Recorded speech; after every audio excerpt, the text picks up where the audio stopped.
Hey everyone, good morning. Welcome back to my channel, welcome to our new blog. তো আজকের হচ্ছে রবিবার, আর সকালবেলা ঘুম থেকে আমি উঠে গেছি।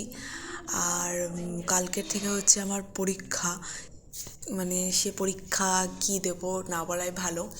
তো যাই হোক, আর একটা দিন পড়ে রয়েছে। আর আমি কালকে রাতে ওখানটায় বসে নোটস বানাচ্ছিলাম, খাতাটা ওখানেই ছেড়ে দিয়েছি, ঠিক করে দেখাতে পারছি না, দাঁড়াও। ওই জায়গায়, ওই জায়গায় খাতাটা রয়েছে। তো বুঝতেই পারছো এখন অবস্থা আমার খুবই খারাপ। এখন আমি উঠবো, হাত মুখ ধুইবো, আর তারপরে পড়তে বসবো। আর আজকে কিন্তু মা মামার বাড়ি যাবে, তো বোন আর আমি সারাদিন বাড়িতে একা রয়েছি। তো চলো নিচে যাই, দেখি। আর এই যে পিন্টু এখনও এখানটায় ঘুমাচ্ছে। আমার 7:30-8টা মতন বেজে গেল, আমি আমার টেনশনে ঘুম থেকে উঠে গেলাম। আর মা রুটি বানাচ্ছিল, তো ভাবলাম এদেরকে একটা রুটি খাইয়ে দিই। মাঝে সাঝে এরা আবার না ছিঁড়ে ছিঁড়ে দিলে এদের খুব হয়, ওরা খেতেই চায় না, হয়তো রুটিটাই নষ্ট হবে। তো ওদের রুটিটা খাইয়ে দিলাম, ওদের বলতে একজনই ছিল। আর এই দেখো ধনেপাতা গাছগুলো কত বড় বড় হয়ে গেছে। সত্যি কথা বলতে নিজের জমিতে কিছু হলে আর সেটা মানে আমরা করি আর অটোমেটিক্যালি হোক, সেটা তুলে খাওয়া বেশ ভালো লাগে। বাবাই মার্কেটে যাবে বলে বেরোচ্ছে, আর এই দেখো ওকে বলছে একটু রৌদ্রে এসে বস, খেয়েছিস এবার একটু রৌদ্রে এসে বস। আর বাবাইকে অল্প করেই আজকের মুড়ি নিয়ে যাচ্ছে, কারণ এসে বাবা আবার কোথায় একটা যাবে মুড়ি আনতে, কারখানায় যাবে। তো ওখান থেকে সেই জন্য বাবা তাড়াতাড়ি চলে আসবে। আর ওকে আমি বলছি তুই একটু বস বস রোদ্রে একটু বস। তো এখানটায় মা তাড়াতাড়ি রান্না করে নিয়েছে, কারণ বললাম যে মা বেরোবে। তো মা আমার হাতে কিছু ছেড়ে দিতে চাইছে না, কারণ কালকের থেকে আমার পরীক্ষা, আর আমার হাতে কাজবাজ দিয়ে দিলে আমার মাথা গরম হয়ে যাবে আরও। তো সকালবেলা আমার ফেভারিট তরকারি বেগুন আলুর তরকারি বানিয়েছে, আর রুটিও করেছিল। তখন তো রুটি তো কুকুরটাকে দিলাম, আর দুটো রুটি ছিল। তো বোনকে বললাম কী খাবি, বোন বললো রুটি খাবো, ভাত খাবো না। তোকে রুটিটা একটু ওই ডিম দিয়ে ভেজে দিয়েছি, আর বেগুনের তরকারি থেকে আলু বেছে বেছে দিয়েছি, কারণ ওর একটু অ্যালার্জি রয়েছে। আর এখানটা বাবা চলেও এসছে, ততক্ষণে মা বেরিয়ে গেছিলো। মা ওই 9টার সময় বেরিয়েছিল। তো এখানটা পালং শাক, শসা, পেঁয়াজ আর মাংস এনেছে। তারপরে বাবা আবার বেরিয়ে গেল কারখানার জন্য। আর এখানটা দেখো পিনুকে একটুখানি আই মেকআপ করে দিয়েছি। ও দেখছিলাম আমার গ্লিটার্সগুলো নিয়ে খুব চোখে দিচ্ছিল, বললাম তুই যখন নষ্ট করছিস কেন, আমি ভালো করে তোকে আমি আই মেকআপটা করে দিই। তো যাই হোক, আর এখানটায় বাবা এই যে চলে এসছে, মুড়ির বস্তাটা 3জনে মিলে নামালাম। লিটারেলি এই দরজাটা তো খোলা যাচ্ছিল না, মানে কতটা খোলা যায় না, আর বড় দরজাটা বাবা খুলবে না এখন, ওই জন্য। আর এই দেখো পিনু কি ছিপ, এটা নিয়ে হচ্ছে কুকুরকেও বশ করে, ওর চোখের সামনে নাড়ায়, আর ও দেখতে থাকে কোন দিকে যাচ্ছে। ওই টেপের এটা টেপ শেষ হয়ে গেছে, জল টেপ, আর সেই কাগজটা নিয়ে বা কী বলো সেটা নিয়ে ও ওরকম করছে। আর এখানটায় এই যে স্যালাড কেটে রেখে দিয়েছে পিনু। তুমি গাজরগুলো কেটেছিস কেন?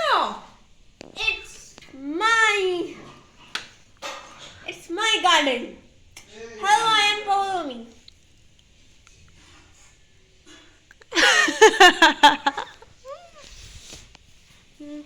তো এখানটায় বাবা রান্না করছে, বাবা ভেবেছিল আমি রান্না করব, বাট বাবা ফিরে এসে দেখে কারখানা থেকে, তাও আমি রান্না করিনি। তো ওই জন্য বাবাই রান্না করতে বসে গেছে। আর এখানটায় মাও বাড়ি চলে এসছে, আসার সময় মোয়া এনেছিল, বাট সিরিয়াসলি আমার মোয়া খেতে একদম ভাল লাগে না, বড্ড মিষ্টি দেওয়া থাকে। আর এই যে দুপুরের রান্না, এই রান্নাটা সকালেই করে গেছিলো মা, ওই মাছের ঝোল, বেগুনের তরকারি, আর বাবা যে মাংসটা করেছিল সেটা হচ্ছে এই রকম দেখতে হয়েছিল। তো এখন বাজে হচ্ছে সন্ধ্যে 6টা। আমি 1 ঘন্টা বাজে, হ্যাঁ, আমি 1 ঘন্টা আগে ঘুম থেকে উঠেছি। অবভিয়াসলি আমি যখনই ঘুম থেকে উঠি না কেন তখন সঙ্গে সঙ্গে পড়তে বসবে, এত ভালো মেয়ে তো ভাই আমি নই, যদিও কালকের থেকে আমার ইন্টারনাল। যাই হোক, বাইরে এখন বই খাতাগুলো আছে, নিয়ে আসি। আর কনসেপ্ট আমার বোঝার ডান, ঠিক আছে, বাট হচ্ছে মুখস্থ করতে হবে, মানে বুঝতে হবে কোন পয়েন্টের পরে কোন পয়েন্ট, কোথায় কতটুকু লিখতে হবে, সেটা আমি এবারে বসবো করব। আমার পুরো সারা রাত টাইম পড়ে রয়েছে, বলতে গেলে এখন 6টা থেকে কাল 6টা পর্যন্ত, মানে মোটামুটি 12 ঘন্টা টাইম পড়ে রয়েছে। তার মধ্যে থেকে অবভিয়াসলি আমি 12 ঘন্টার মধ্যে থেকে খুব সিরিয়াসভাবে যদি বলা যায় পড়াশুনো করি, তাহলে আমি 2 ঘন্টা ফোন ঘাঁটবো, 1 ঘন্টা খাওয়া দাওয়া করবো, হ্যাঁ, তারপর তো আর কিছু করার নেই আমার। তো সারা রাত পড়ে রয়েছে আমার 3টে কোয়েশ্চেন্স মোটামুটি আমি মুখস্থ করবো, কারণ যতগুলো ম্যামরা কোয়েশ্চেন দিয়েছেন, ধরো 5টা 6টা কোয়েশ্চেন মতো, সবগুলো পড়ে যাওয়ার মতো ক্ষমতা ভাই এখন আমার নেই। তো ইন্টারনালের জন্য এখন আমি 3টা কোয়েশ্চেন মুখস্থ করতে বসবো, তার মধ্যে 2টো মেবি আমার লেখা আছে, হ্যাঁ 2টো আমার কমপ্লিটলি লেখা আছে, আর একটা লেখা নেই, ওটা আমার লিখতে হবে। তো মোটামুটি আমি যদি এক একটা কোয়েশ্চেনের পিছনে 3 ঘন্টা করে টাইম দিই তাহলে আমার 3 থেকে 9 ঘন্টা টাইম লাগবে। আর আমি যদি 9টা থেকে শুরু করি তাহলে 6টার মধ্যে আমার হয়ে যাবে, লাইক 9টা 10টা 11টা 12টা 1টা 2টো 3টে 4টে 5টা 6টা 10 ঘন্টাও এনাফ হয়ে যাবে। তারপর 2 ঘন্টা ঘুমাবো, 2 ঘন্টা তারপর বেরিয়ে যাব। তো আমি এটা ভেবে রেখেছি। এখন আমি বসি এক একটা করে 3 ঘন্টা পড়বো, ব্যাস। আর কি, তখন বই খাতাগুলো আনি, কোথায় আছে দেখবে, চলো। বই খাতা, দাঁড়াও লাইটটা চালিয়ে এখান থেকে।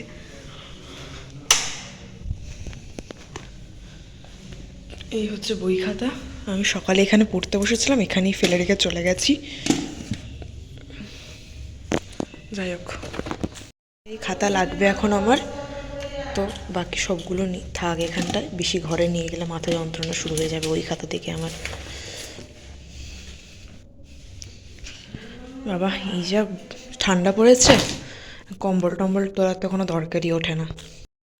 আমি এখানে সবে এখন আমার একটা কোয়েশ্চেন লেখা বাকি, সেই কোয়েশ্চেনটা লিখতে বসেছি লিটারেলি। এখন এই 7টা বাজে, আমি ভেবেছি লেখা হয়ে গেলে খাবো, খেয়ে নিয়ে কাজগুলো মানে পড়াটা স্টার্ট করবো।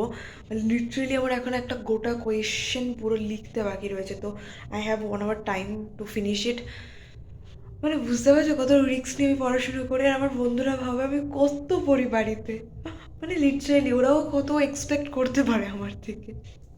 তো ওই দিন কত পড়েছি সেটা আমি জানি না, বাট ওই 2টো নাগাদ আমি ঘুমিয়ে পড়েছিলাম। শরীরটা খুবই খারাপ লাগছিলো, আর সকালবেলা উঠে দেখো এই ছাড়া আমার কাছে বিশ্বাস করে কোনো উপায় ছিল না। তো সারাদিন তেমন আর ব্লগ করা হয়নি। এই যে আমরা পরীক্ষা দিয়ে বেরিয়ে গেছি, আমরা 3জনে যাচ্ছি। তো আজকে ব্লগটা আমি এখানেই শেষ করছি। কেমন লাগলো জানিও, ভালো লাগলে লাইক কমেন্ট শেয়ার করে দিও। দেখা হচ্ছে পরের ব্লগে, টাটা।